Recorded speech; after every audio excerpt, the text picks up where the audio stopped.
Could you imagine living in a world where you could not control your own destiny? Good evening, Mr. Contest Chair, fellow Toastmasters and most welcome guests. I would like to share with you tonight Keith's story in 3 segments. 1, a life of emotional circumstances. The repercussions as a result of society's behavior, and the importance of love, affection, and encouragement for an individual. Let's imagine Keith's parents. They were waiting with open arms the birth of their first baby, a bundle of joy to take with them home, to provide him with love, affection, and encouragement. It seemed that nothing could obscure that moment. Doctors advised his parents that due to a very difficult birth, unforeseen circumstances meant that lack of oxygen caused Keith's brain damage. Now, I'm sure you all can see the mantle of sadness and disbelief that covered their souls. Doctors warned his parents that he might never live a normal or independent life. Nevertheless, Keith's parents thought, and they were determined to take home the little bundle of joy, Keith, and provide him with love, affection, and encouragement that he deserved. Keith was of a normal physical appearance, and he went to his local primary school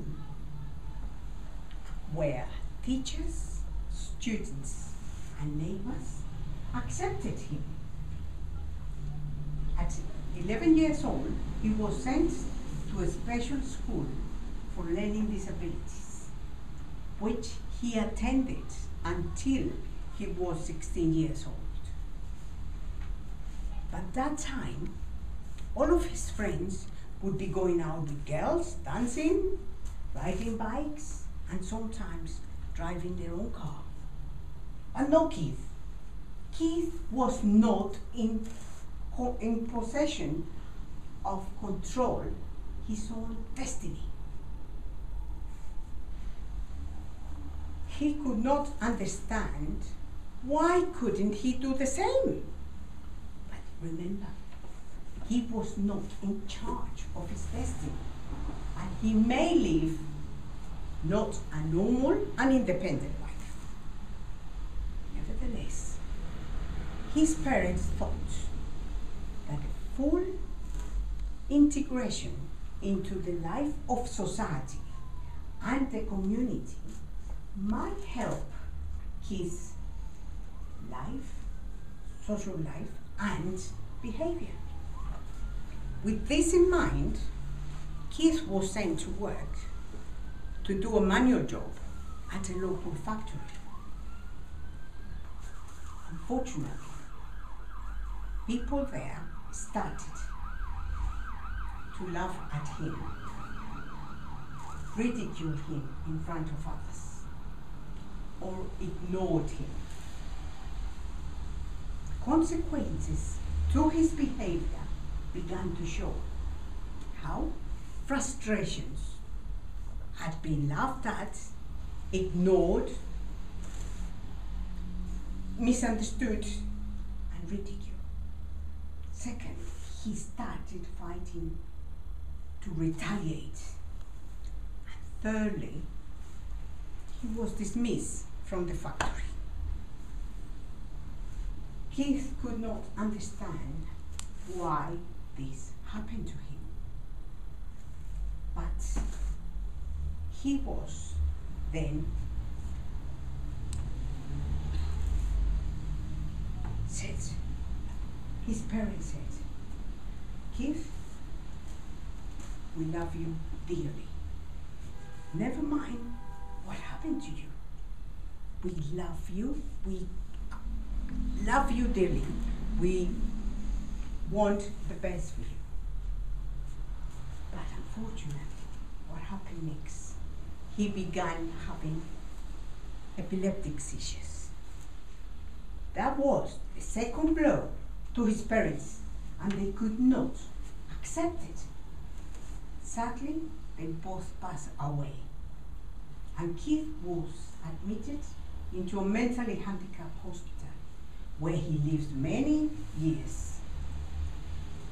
Today, Keith is 65 years old.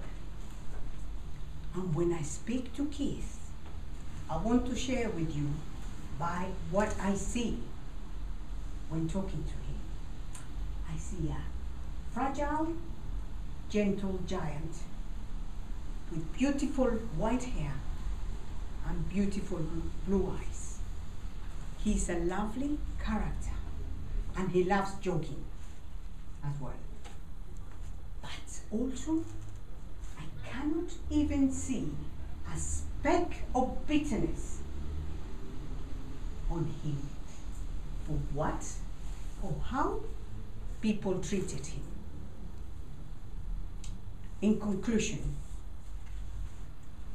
I would like us all to remember how lucky are we to be living in a world where we can control our destiny.